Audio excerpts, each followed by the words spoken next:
Bonjour, je m'appelle Gertrude, je suis infirmière affranchie et aujourd'hui, je vais parler de santé spirituelle pour changer.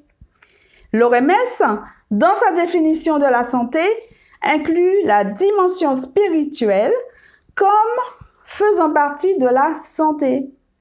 C'est pour cela que j'ai décidé de faire une petite vidéo sur ce sujet. Rassurez-vous, je ne vais pas vous faire une prêche.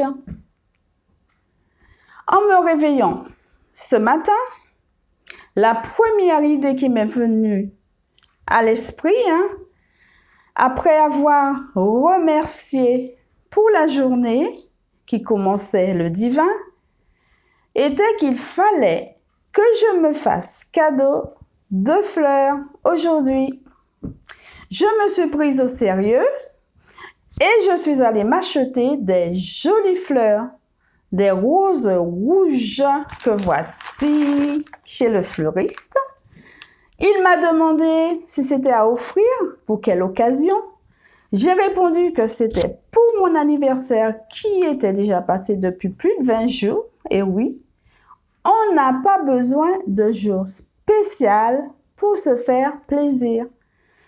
Chacun est à la recherche du bonheur dans sa vie, soit dans différents divertissements du monde en général, sur le plan matériel, un cinéma ou un restaurant en bonne compagnie, soit dans la vie familiale au contact de ses proches, ou soit dans la spiritualité.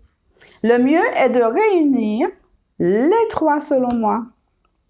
La bonne santé spirituelle ne se voit pas de l'extérieur comme la santé mentale ou physique.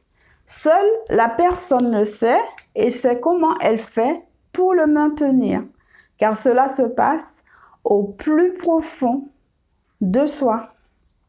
Et l'on se met plus facilement, selon moi, en relation avec les autres et l'environnement. Et les autres ont une bonne perception de la personne qui irradie du visage. Une personne en bonne santé spirituelle ne se laisse pas envahir par les problèmes et par les difficultés de la vie. Au contraire, elle s'appuie sur l'aide du divin pour rebondir du bon pied. Beaucoup de personnes spirituelles ont pu d'ailleurs faire face à la peur liée au C-19 et tout ce qui était autour. Par quoi? Par la prière, par la musique, par la danse et par la méditation. La personne trouve son bien-être spirituel dans la gratitude. Sans ça, il manque l'essentiel. Être en harmonie avec soi-même, avec la nature, avec les animaux et les humains permet la spiritualité puisque tout cela fait que l'on soit ce que l'on est vraiment. Alors, malgré la maladie, pour le malade et les aidants, la spiritualité a un effet de protection pour eux. Cette protection leur apporte une meilleure qualité de vie sur le point psychologique et permet d'amoindrir la dépression s'il y a. La vie spirituelle n'est pas seulement liée à une religion, mais aussi à la méditation et à l'amour de soi-même. Dans la maladie, on est souvent démuni et si on n'est pas attaché à la spiritualité, la maladie peut prendre plus de temps à disparaître. On peut s'aggraver par manque de morale, de stimulation et de bonnes vibrations.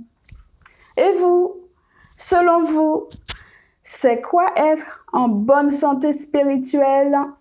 Ai-je oublié de mentionner quelque chose?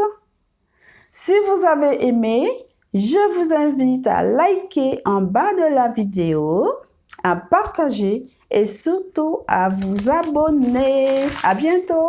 Au revoir.